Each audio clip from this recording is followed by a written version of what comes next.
Hi, I'm going to read this story called Franklin and the Hero. Franklin could count by twos and tie his shoes. He could say the alphabet without stopping, and he was learning how to read. His favorite books were about Dinah-Roo, the kangaroo superhero. Franklin wanted to be just like Dinah-Roo. One day, Franklin and Snell were reading Dinah-Roo to the rescue. "Look, Snell," cried Franklin. "Dinah-Roo pulls Koala out of the quicksand with one mighty tug." "Dinah-Roo's the best," Snell sighed happily. Franklin agreed. "I want to be as strong as she is." "I want to be as fast," said Snell. Franklin had an idea. "Let's play superheroes," he suggested. "I'm Turtle-Roo, strong enough to lift a truck." "And I'm Dinah Snell," announced Snell, faster than a speeding train. "Together we'll keep the world safe," declared Franklin. "Just like Dinah-Roo," added Snell. Turtle-Roo and Dino Snell ran outside. They saved their snow fort from a terrible snow monster over and over again.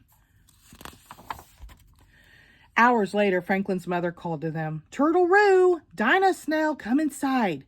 I have a big surprise." When the superheroes were warm and dry, Franklin's mother told them the good news. "Dinah-Roo will be autographing her new book at Mr. Heron's bookstore tomorrow morning," she said. "Do you know anyone who would like to go?" Franklin and Snell jumped up and down and gave each other the Dinah-Roo salute. For the rest of the afternoon, Franklin and Snell talked about Dinah-Roo. They reread all Dinah-Roo's adventures and made their plans for the next day. They were both so excited, and they could hardly eat their dinner or fall asleep that night. Early in the morning, Franklin and Snell set off for the bookstore. As they rounded a bend in the path, they saw Mrs. Muskrat searching through the snow. "I dropped my house key," she explained, "and now I'm locked out. Can you help me find it?" Franklin looked at Snell. "But," Snell began. "Come on, Snell," Franklin decided. "This shouldn't take two superheroes long at all." Franklin was wrong. They dug and dug without finding the key. "We may not find it until the snow melts," Mrs. Muskrat said finally. "It's time to call off the search." Franklin and Snell breathed sighs of relief and turned to go. "If you could pile some snow under the window," continued Mrs. Muskrat, "maybe we could get in that way." "But, Mrs. Muskrat," Franklin said, then stopped. Mrs. Muskrat was shivering. So Franklin huffed and puffed and rolled a huge snowball to the kitchen window. He climbed on top and pushed and shoved until the window opened just enough for Snell to crawl through. Up and over the ledge went Snell, across the counter, down the wall, over the floor, and up the door. Finally, Snell turned the door handle. "Hooray!" shouted Franklin. "This calls for hot chocolate and cake," declared Mrs. Muskrat. Franklin and Snell looked at the kitchen clock. "Thank you, Mrs. Muskrat," said Franklin, "but you see," and he finally told her all about Dinah-Roo. "Well, off you go!" exclaimed Mrs. Muskrat. "I can thank both of you properly another time." Franklin and Snell hurried to town and rushed into the bookstore, but no one was there. They had missed Dinah-Roo.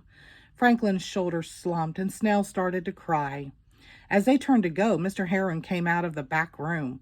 "We've been waiting for you," he said with a smile. Mr. Heron stepped aside, and there was Dinah-Roo. Franklin and Snell gasped in amazement. "I couldn't leave until I met two real-life heroes," Dinah-Roo announced. Franklin and Snell were confused. "Mrs. Muskrat phoned and told us what had happened," explained Mr. Heron. "You are both heroes to her."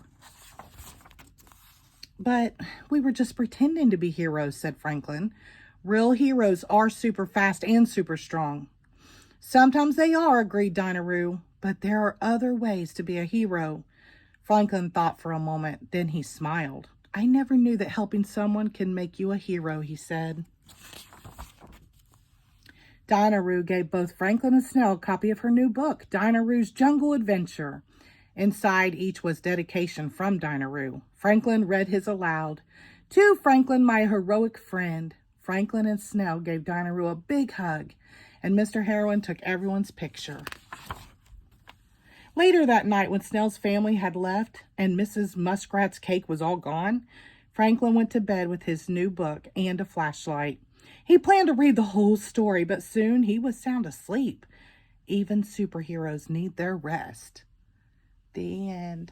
Thank you.